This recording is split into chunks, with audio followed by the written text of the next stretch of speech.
Hello and welcome to another episode of the Fully Charged Show podcast, brought to you with delight, optimism, hope, but also reality, facing the real, proper, difficult challenges that lie ahead for the human race on this small blue dot floating through space. Today's guest is a remarkable man. He's from Sweden. His name is Mats Larsson, and he has written this book that has completely taken over my life. I was actually out for a walk the other day with it with me, and I started reading when I was walking, which actually is not a good idea for a gentleman of my age. I nearly fell over. The book is called The Blind Guardians of Ignorance, COVID-19, Sustainability and Our Vulnerable Future. A handbook for change leaders, young and old. And it's really about, it's a very Swedish look at the world, but I have a lot of respect for many things that the Swedish people have done. And Mats is just a really clever thinker. He goes through, there's some amazing things, some of which we talk about in the podcast, some of which I can only suggest if you are interested at all in following up and reading the book. It is a really, really challenging and interesting book. So as I said to Mats during our wonderful conversation, that some of my bubbles were burst by his insights and his grasp of numbers and of actual challenges. But then a lot of other bubbles that I know that many of us live in, our own little bubbles, those were burst by the dozen. So it's a very well balanced book. Mats is a business consultant assisting companies with strategy, development and the management of change projects. And over the last 15 years, he has analysed the challenges of the future and written extensively on the transformation to sustainable production and distribution systems.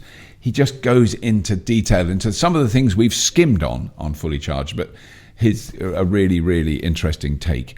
That's all I want to say. I mean, the obvious thing is do the subscription thing to the Fully Charged Show podcast, either on YouTube, on Fully Charged Plus. If you Google that, you'll find it there. I mean, if you found it here, I don't know where you found it. You may have been subscribed for a long time, in which case it's so annoying me even saying it. But just in case you stumbled across this and you're interested in these topics, we make a podcast every week. They're released on Monday mornings. They always have the most incredible guests on, and sometimes a bit of me waffling, but I'll try and keep that to a minimum, as I'm going to do right now. So please welcome to the Fully Charged Show podcast, Mr. Mats Larsson.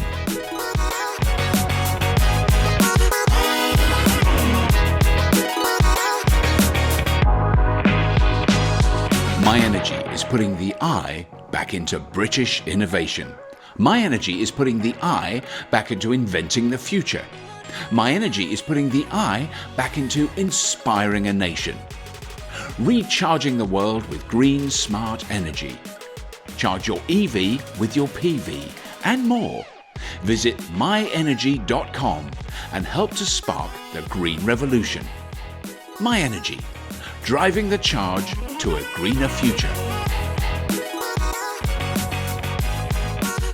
So I'm going to admit right up front, because I've done lots of interviews about books, and that when the person interviewing you is lying and they haven't read the book. Now, I have got quite far and I'm really enjoying it, but I haven't finished.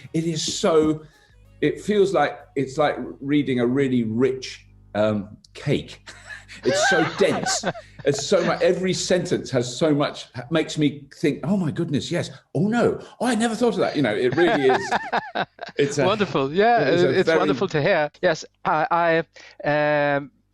the first book I wrote on the topic was Global Energy Transformation, which was published in 2009. Right. And I think that's many of the things I tried to put forward there are still very relevant. Like there's a need for leadership and program management in this transformation. So this book builds on the previous books. I try to avoid political statements. I try to keep to logic and numbers and avoid. Of course, you have to get into political territory, but I try to avoid treating it as a political issue. Yes. No, which I think is very wise and also very refreshing. I think what inspired me was that your sort of analysis of that generation, that some of those people who were if you like, left-wing activists after the fall of the Soviet Union and the fact that China became the most successful capitalist country in the history of the universe. That very simplistic sort of screen-printed poster with a clenched fist kind of lost its magic. And a lot of those people then went into what we could broadly classify as green politics, which I think I'd never really put those things together, but I absolutely see it. So I'm slightly ashamed of my generation. Don't need to be. It's my generation as well. Yes, but there were some amazing people and still with us who have done amazing things from our generation. So it's never black and white, is it? I'm going to finish this book, Mats. I guarantee it. It's really got me. Is the thing about global trade and globalism, and that you deal with that a great deal, and that I find fascinating because I think again it's not a black and white issue. There's huge advantages to global trade. There's to the poorest people in the world, there's massive disadvantages as well, and it's how we manage that. Yes, and obviously more people need to get into and become acquainted with the situation and take in the figures and understand the scale of this and the resources that are needed in order to do trade on this great scale that we are doing right now. Yeah, because I think one of the things that's become highlighted for us, which I don't know why, I think it shows my stupidity, but also the kind of general ignorance. I've been aware of the shift of manufacturing to China for numerous reasons, but not recently. 20 years ago, I used to make a TV show that required scrap vehicles. It was a show where people worked in a scrap heap with old cars, cut them up and made something else with them. And suddenly, about 20 years ago, it was really difficult to find scrap cars because they were all being crushed and sent to China. That is in 2001. But it's like the shock that people have said, oh my God, the Chinese have taken all our manufacturing. Well, not this week. They've been doing it we've been forcing it on them. It's our choice. Well, because do you go back in time to how that started? Because there has been a colossal shift of manufacturing base from Europe and America to China. Absolutely, and I think it started. Well, of course, it started by the Chinese opening up, but it also in our here in Europe, a lot of this move or shift towards a stronger shift towards a market economy and the global trade was started, I believe, around 1990 when at the fall of the Iron Curtain. Yeah. Everything in terms of planning the future and planning the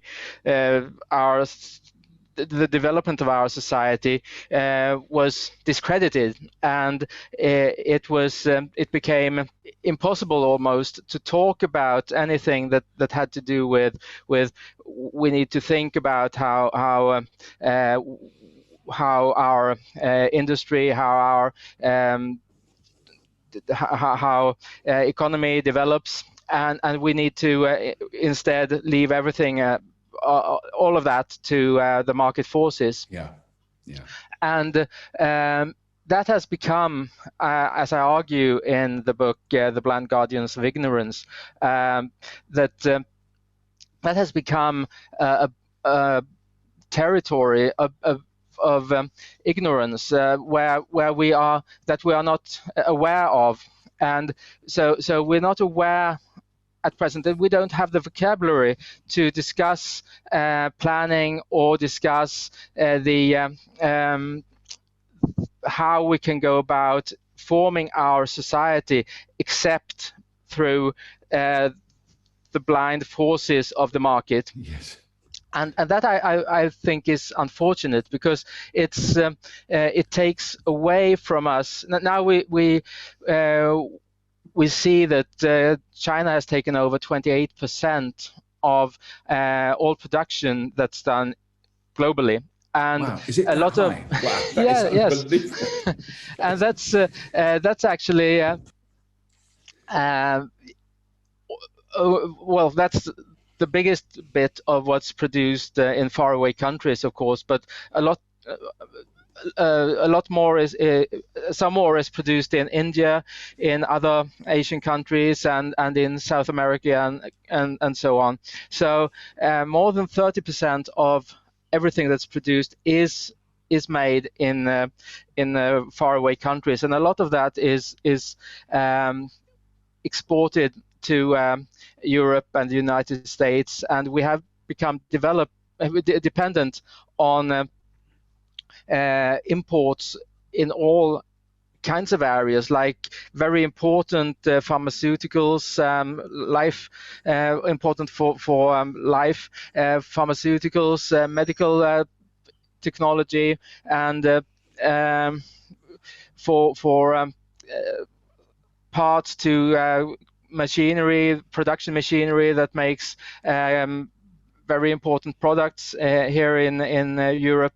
And we are not aware of the amount of resources that have to go into this trade for transportation and storage and other areas, because of course it's less expensive to do it like that compared to doing it in the way we did before, and that's of course a reason why we don't want to interfere with the so-called invisible hand of the market, because it brings us advantages that we are very well aware of, or in principle. So we get a lot of advantages, and we get blind to the disadvantages of organizing production and trade, and the risk of organizing production and trade in that way. And we've seen that the risk to a certain extent, but not to the full extent, I believe, during the COVID-19 pandemic, because it's in the early phases of the pandemic, when China closed down and countries rapidly needed ventilators and mouth guards and other, and there was a risk that pharmaceuticals would run out and so on. We experienced some of the threats that this development has built up, and in the type of situation where we are right now, where experts on oil production warn that oil production globally will reach its peak in the next few years, and we may get less oil overall, we face a risk that we won't get enough oil to sustain our the most critical production processes and the distribution processes in our society. Because that was one of the most shocking sort of short bits in your book when I read the 5 days without trucks. You go, and I mean, if anyone sat down and thought about it, you'd probably I might come up with two of the things. But that thought experiment is just, there's no other word for it. It's terrifying because of how quick that would be. And actually, in the UK, as I understand, you had an experience in the year 2000 when there was a blockade of the major refineries, and almost the entire UK went without deliveries of petrol and diesel for a week or so, and Tony Blair had to intervene and get the protesters to unblock the exits. I think they used army trucks to move fuel and it was a big crisis, and that stuff, that's a side of the fossil fuel industry that tends not to be discussed, is how, in a way, how frail it is and how short term it is. Because I've been to oil refineries, I've filmed at them, and you see these tanks that are the size of a town with billions of tons of oil in them, but actually that lasts a few days. I mean, it's nothing. Yes, and that is it's a very it's always on a knife edge, isn't it? The daily production and use of oil, or before the pandemic, was 100 million barrels per day. Globally, is that globally? Globally, yes, right. And that has decreased to some 80 million or something like that. Right. But it's an extreme amount, and it's impossible. I mean, when you think of it, it's like 5 liters of petrol per person in the developed world each day, and in developing countries, or if you include all countries, everyone, right. Almost 8 billion, we use 2 liters of oil every day. Wow, per so person. that's for children and everyone. So it's a huge amount of oil that's used, and replacing that, I mean, that can't be replaced without consideration and calculation and strategy development and so on, because it will require very large investment. And for example, not very long before Christmas, the British government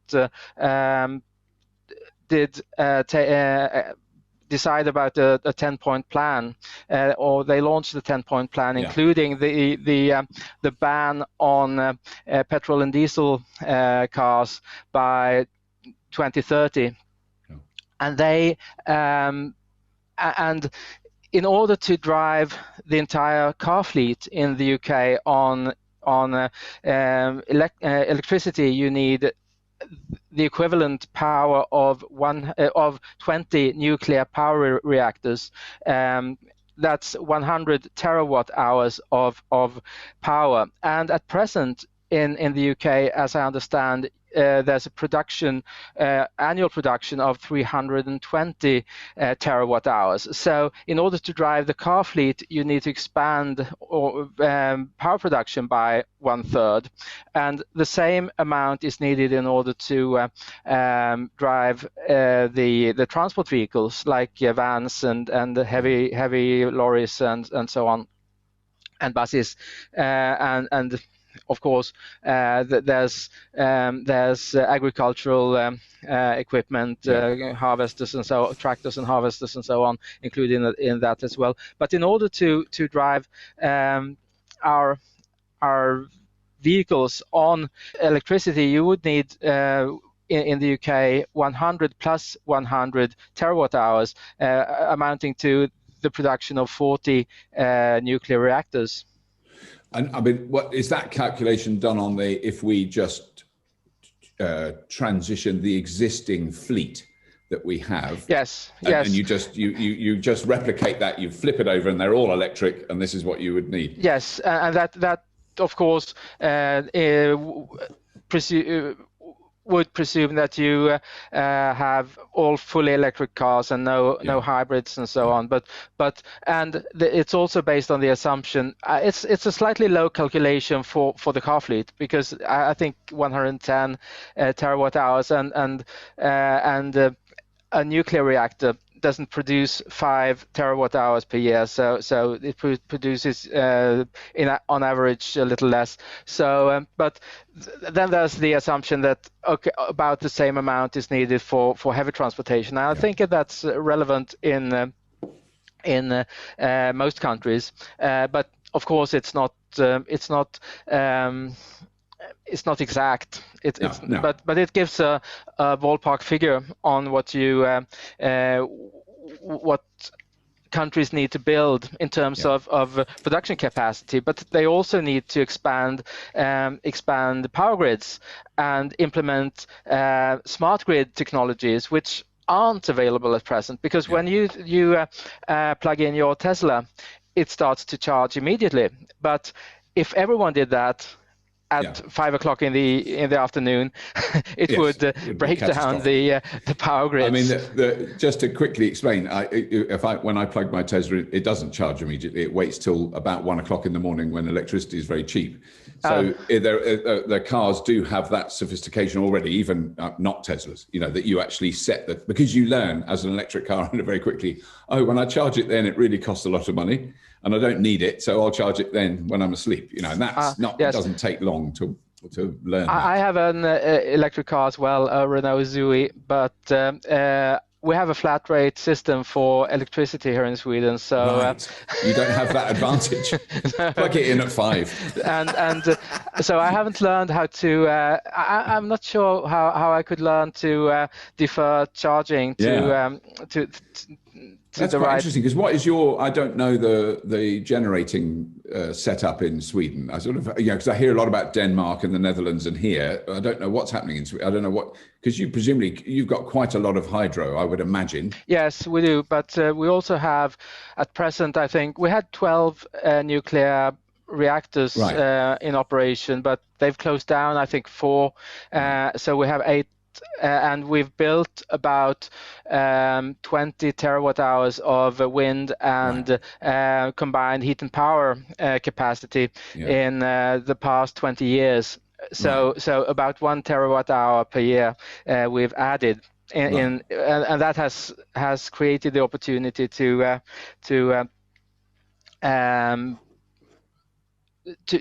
close down the nuclear power plants, but this change goes relatively slowly at the present pace, and it would require a very large additional investment, of course, to speed up that transformation and to make available the amounts that are necessary in order to drive electric cars. I mean, Sweden is just 1/6 of the population in the UK. Yeah. So you have, and the number of cars is just it's much smaller, it's about a tenth almost. It's we have 4.5 million. You have 40 million. Yes. So we have a smaller problem or a smaller challenge in that respect, but we have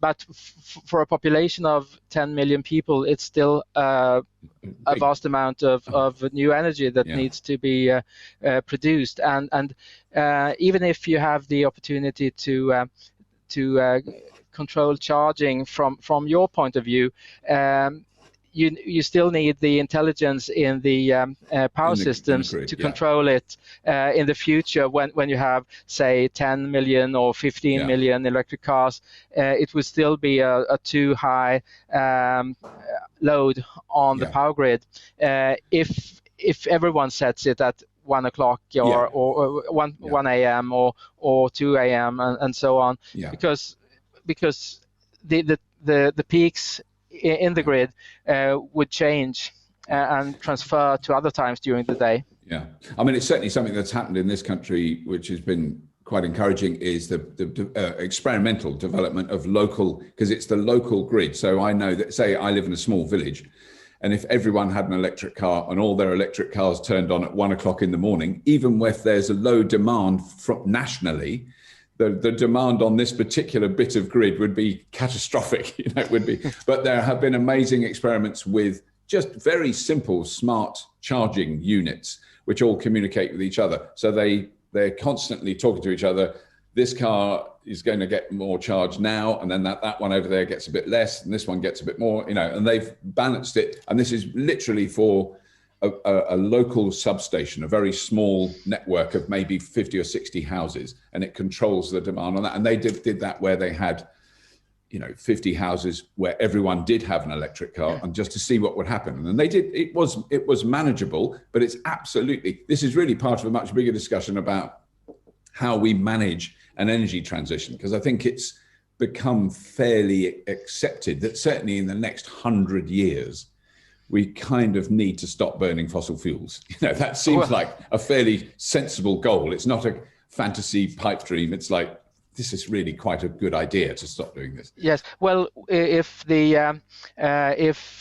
oil production reaches a peak in the next few years, we need to rapidly ramp up our use of other non-fossil energy systems much faster than that. And actually, if you look at the oil reserves that are available, they amount to, if we would continue to use the conventional oil reserves at the pace that we are doing right now, they would be depleted, completely depleted in 30 years' time.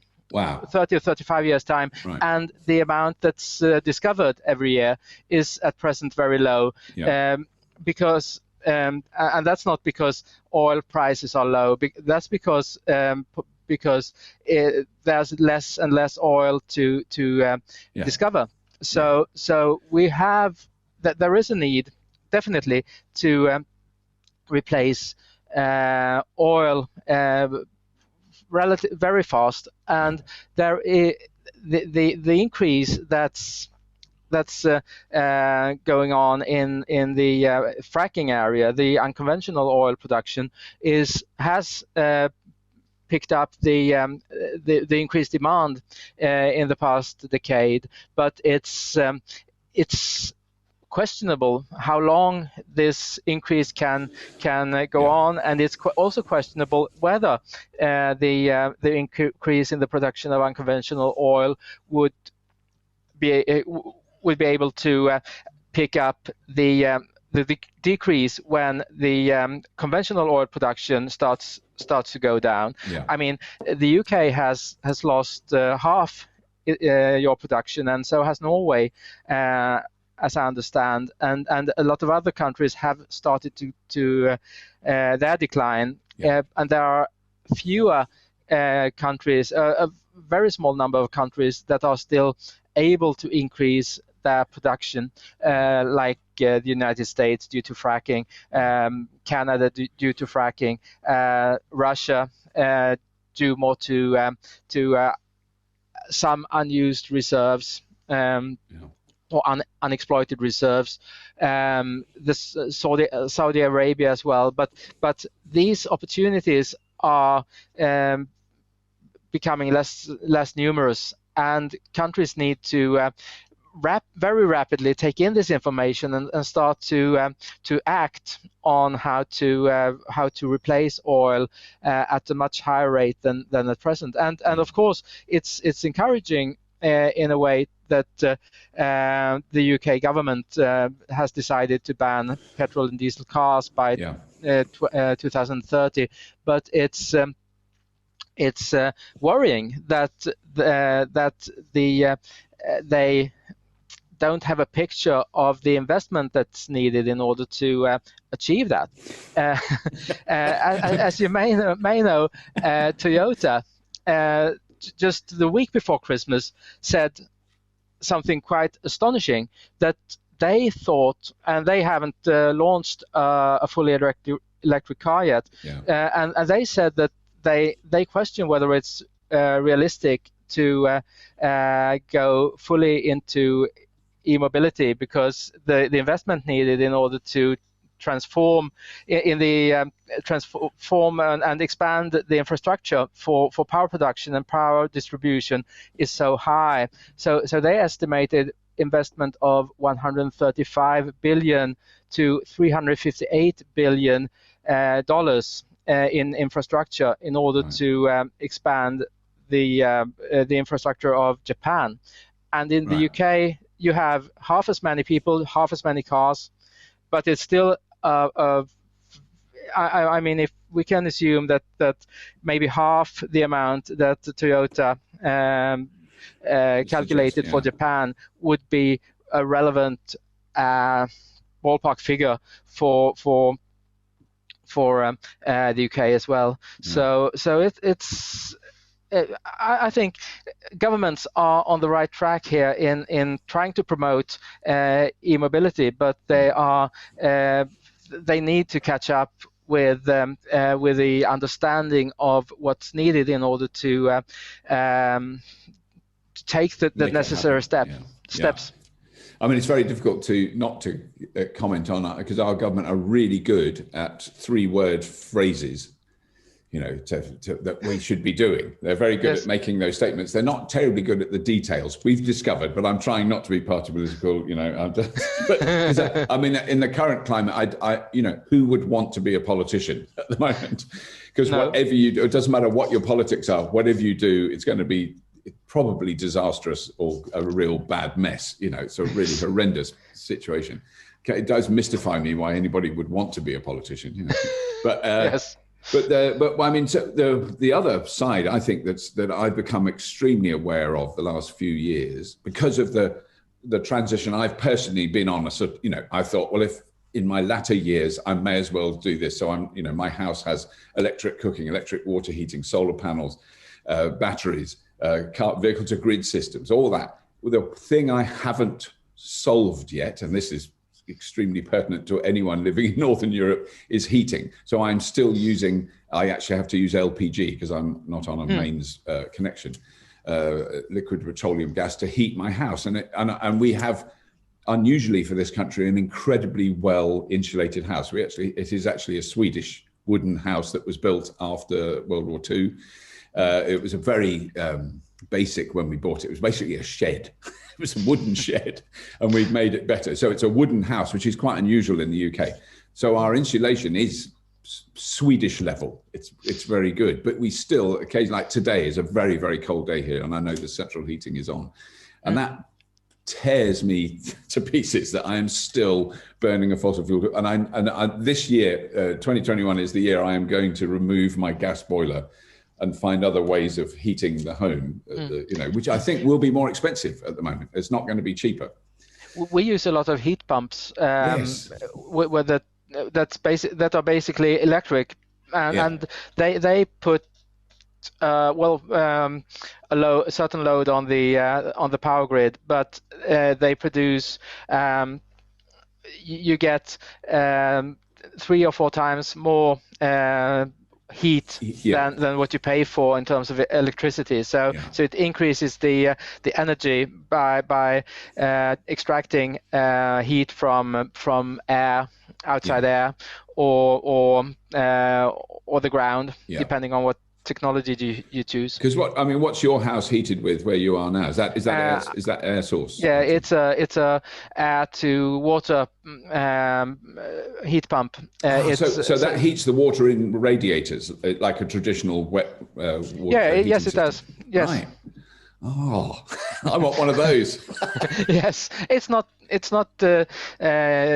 extremely expensive. It's I suspect that they are available in the UK as well. No, they are. No, it's the one thing I haven't solved yet. But I mean, it's certainly, in terms of national or global energy use, heating, domestic heating, is a huge amount of energy that we currently get generally from fossil fuels. I mean, in this country, the vast majority of homes are heated with gas boilers. That's the most common thing. Yes, I realize that, and that's also one reason I suspect. I mean, not only houses are heated, but you use more gas for industrial purposes as well, which is why.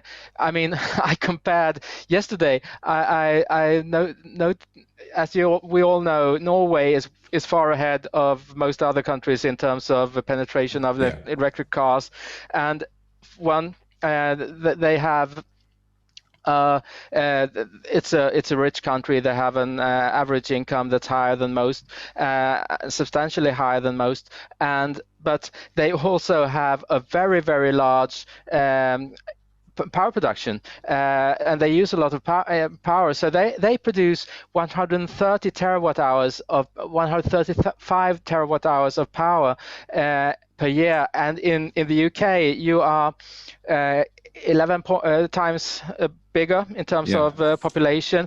You produce 320. That's only less than 3 times more electricity, and that of course also means that the expansion of need in terms of in the power grids, for example, to accommodate for the capacity needed to charge all cars is much higher in the UK and in other countries where you don't use the amount of power that you do in Norway and Sweden. We are also high, but we're not as high as they are in Norway. Yeah. So that is quite astonishing then. So we basically, in order to become like Norway, we would need to produce 11 times more electricity, I suppose, because I would imagine their use of their domestic, well, I know of one particular instance of heat pumps in a town in Norway, but I mean, their use of gas to heat their homes is probably not a big thing. It's going to be heat pumps and electricity, I would imagine. Yes, so that's, yes. It needs changes in so many areas. It's not only a matter of sinking a bit of hose in a pipe in a river. It's a matter of changing systems in many other areas as well to replace the gas heating infrastructure by this type of water or heat pump technology. Yes, the history of nuclear power shows us how safe and reliable nuclear power generation is. The exceptions we all know about because there's so few of them. You know, we can list them. Everyone knows Chernobyl, 3 Mile Island, Fukushima. You just know. And when it goes wrong, it's absolutely horrifying. But it's very rare, actually. It's very rare. And it is. But I mean, my argument is always the economics of it. In the debate, at least here in Sweden, it's never mentioned that change requires resources. It's like taken for granted that people can change their behavior overnight or and change from doing one thing to doing something else, and that we as a society can change our transport systems very rapidly, and if only the price of oil increases to a high enough level, everything will change very rapidly, and people will buy electric cars, and it's as if electric cars and some charging posts are the only things that need to be invested in order to drive this change forward, and it's the same with increasing local production. China produces 28% of everything that's made in the world, and it's like now we need to move more of production back to Europe, and we need to move it back to the United States. But in fact, it will require very, very large investment in order to do that, because we don't have the production facilities anymore that produced many of those goods, because the workers and the managers and so on are not available, because we have trained our young generations to become IT experts, programmers, and service representatives, in consultants in a lot of areas. So we don't have the manpower to move production on a large scale back. Of course, we have some slack, some free resources here that we can use, but not to move a large percentage of what's made in China back to. So we need to figure out what the big investments are that need to be made in order to build a sustainable and resilient society, and how we need to. Well, who can make these investments, and what types of programs need to be driven in order to do this in a structured way. I often use the Apollo program as an example. In those days, in 1961, when John F. Kennedy decided that the U.S. would put a man on the moon and bring him safely back to Earth, there was no space technology. No. And those were very early days, and you couldn't leave it to the market to develop those technologies in 10 years and to make it possible to send a man to the moon. So NASA had to build those resources. And we have a similar situation here with those new technologies, because we don't have them, and there are very few customers at present in most countries that are willing or to invest in electric cars, in locally produced food, and the revenue that's made from these purchases by companies can't finance the entire amount that needs to be invested. So in those situations, that's not different from what it was like in the 19th century when countries built railways, power grids, power production, phone systems, and so on. Yeah. Because in those days, there weren't very many customers who were able and willing to pay. So, and we're in the same situation now with the new technologies, with the new production systems that need to be built up. Let's face it, 0.5% of all cars in the world are electric, and the number is growing by 2.5 million per year. Yeah. So at the present pace, it would take 400-500 years to transform global car fleets to electric cars. Yeah. And that's of course speeding up, but it's speeding up at a relatively slow pace. And from a very low base as well. Yeah. And all changes require resources, and we need to set aside resources, and governments need to lead this process, because there's no private company that's going to start to analyze, because there's no money to be made from that type of analysis at present. So governments are the only players that can take the role of analyzing the transformation need and building the resources and financing a large share of the initial investment. I remember reading that in your book. It was such an important point that is so often overlooked, and the amount of presentations I've witnessed at big conferences, sort of energy or electric vehicle conferences, about the history of the refrigerator, the telephone, the internet. And it doesn't go, well, the internet absolutely 100% guaranteed would not exist were it not for government investment. And it may have been originally for defense purposes. The American military developed the idea of a net, so that you could have a nuclear bomb fall on Denver, but you could still communicate from Washington to Los Angeles because there was a net. That was, that's where it came from. The same with computers, computers, of course. And the cycles of development of these new technologies are much longer than people assume, because we've seen in recent decades that the fax machine penetrated the market very rapidly.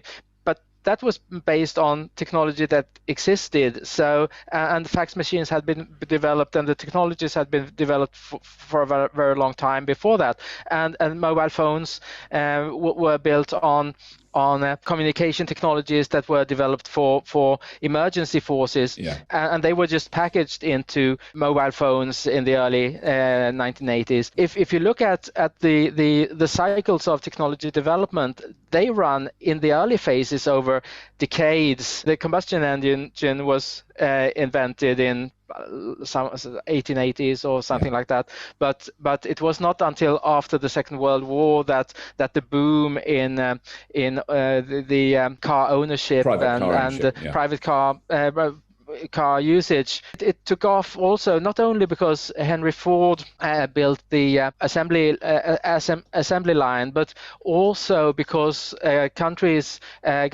started to motorize armies, and they started to demand large numbers of identical cars and lorries and so on. So that part of the development was very important as well, because when a few rich people bought cars for their own pleasure and leisure, the market did not grow very fast, and the development did not catch on, and cars remained quite difficult to operate and maintain and so on.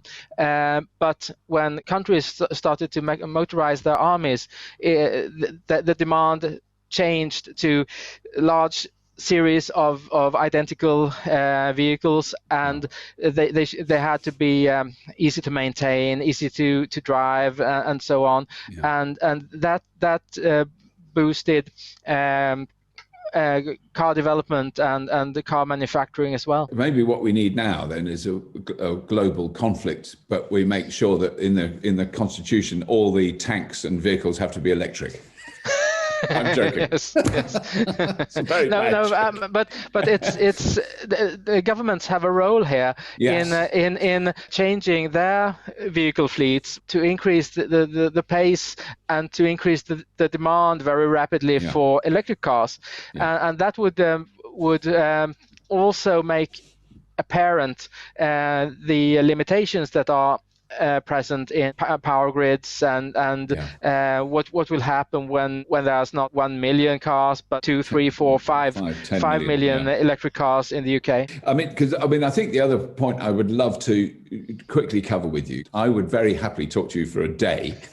I think that's probably quite a long podcast. There's a lot for people to ask people listening. I'd enjoy that as well. Yes, it would be great. Well, we will do it again. We will do it again, Matt. So I would love to do that. But because that's a thing I'm becoming more and more aware of, which I first heard about a few years ago, the notion of a circular economy, the problems with the concept which we all live in of perpetual growth, that a company isn't worth thinking about unless it's growing at exponential rate, and it's amazing how much it's grown. And all those examples that tech nerds get excited about Google and Uber and Airbnb, it's all about growth. And then what happens when it's such a dumb idea. We live on one small planet. Yes. And we want to perpetually grow. Well, we need a bigger planet. So how are you going to do that? It is so stupid. It's so short-sighted, but it's the notions that are coming around. And I feel in some ways a glimmer of optimism regarding the new technologies that are developing, simply because you actually can recycle, for example, a battery pack. And it's really hard to recycle diesel. That's quite tough. We haven't worked that one out yet. I'm waiting for someone to go, oh no, I only use recycled diesel in my truck. Yes. But do you see any hope in that, not in terms of technological ability, but in terms of company structure, government attitudes to things like, we don't need to be growing all the time. We can actually perpetuate and still have a decent life. Yes.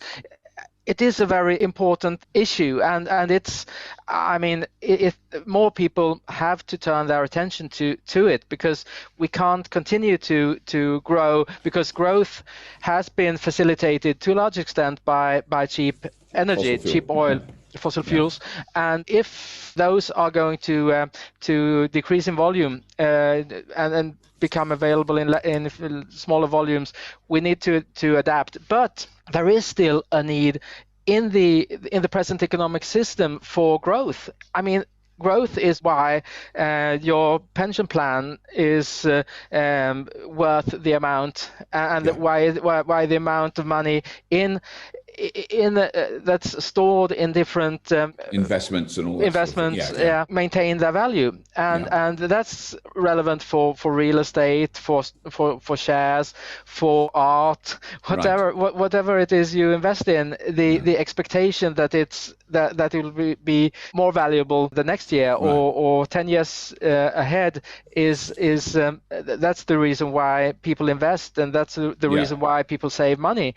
And that's also the opportunity to make a bigger salary from getting an education is built into the expectation that you can make a bigger salary by getting a better job. But we need to change that. We need to change that system, because it obviously leads development in a direction that's not sustainable. Not sustainable. And we are noticing the limitations, but it's not possible if I could solve all these issues in one book and present a solution, I would be the wealthiest man on the planet. You would experience extreme economic growth yourself. Yes, but I can't. So I can focus the attention on the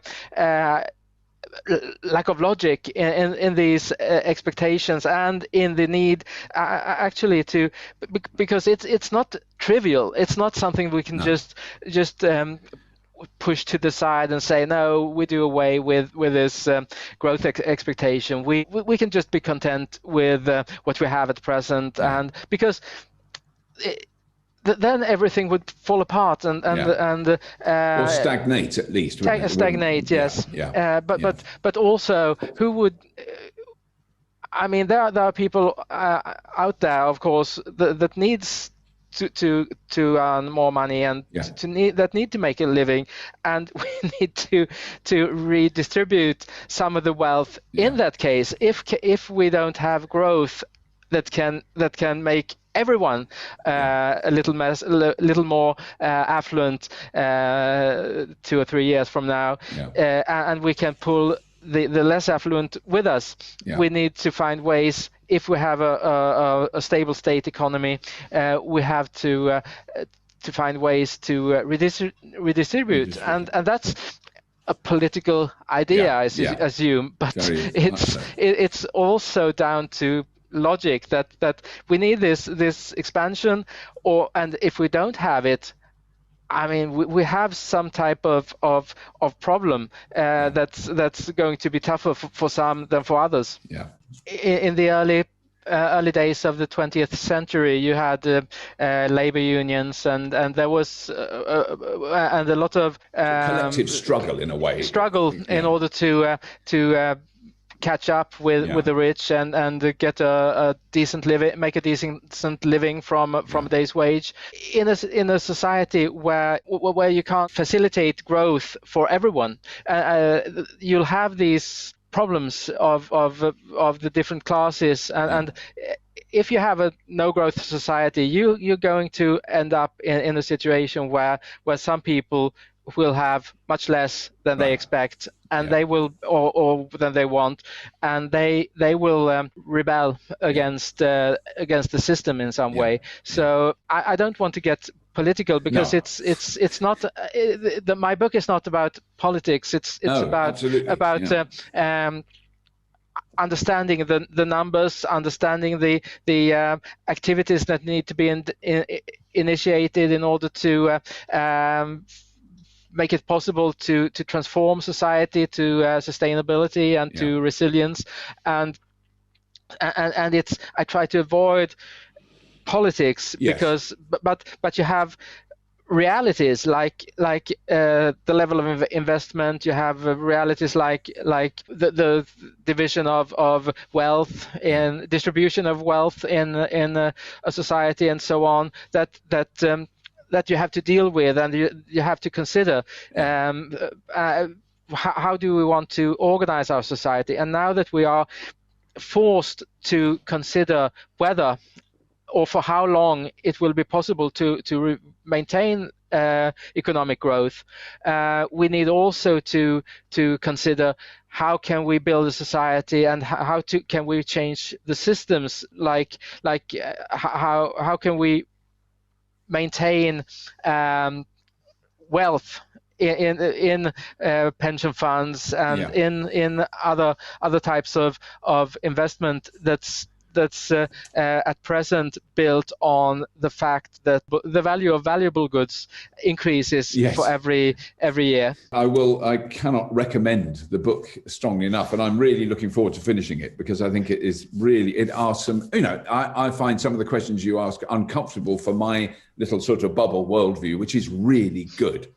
I think that's a very, very important thing, to burst all the bubbles. I mean, you burst some bubbles that I think, yes, he's burst that bubble, go for it. And then the other one, well, oh no, that's a nice bubble, I like that bubble. Yes, and I'd like to say as well, as a finish, that I wouldn't choose this way the development that I see in front of us. If I could select, I'd much rather continue with the type of life I have and so on.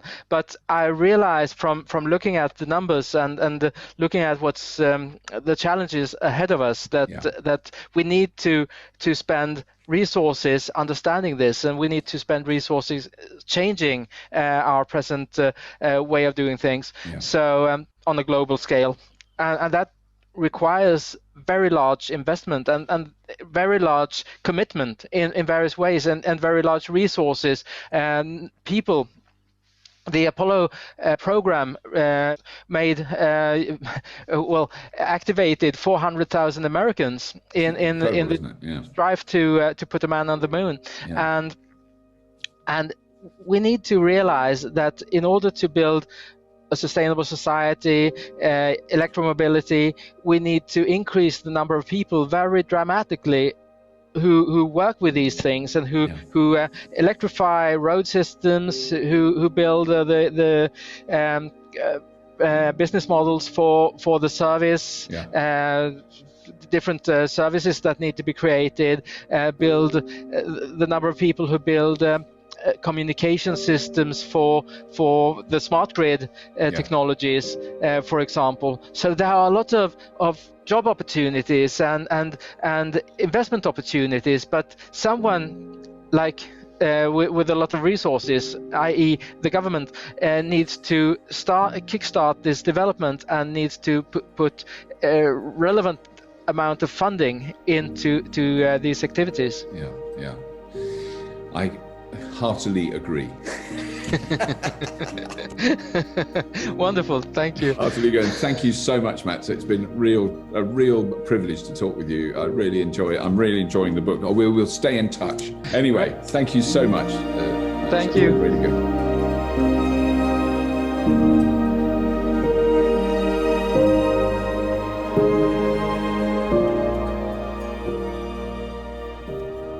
Really hope you enjoyed that. All the links to Mats's work are in the show notes for this episode, and we're going to try and get him on again because he's a really interesting dude to talk to. Very, very nice man. A real pleasure to be able to talk to him.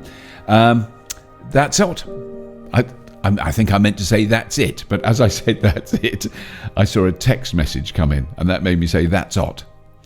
And you just have to deal with these things and move on. You can't cover up, you can't lie, you've got to be honest and transparent in the modern world. But anyway, I will now shut up. As always, if you have been, thank you for listening.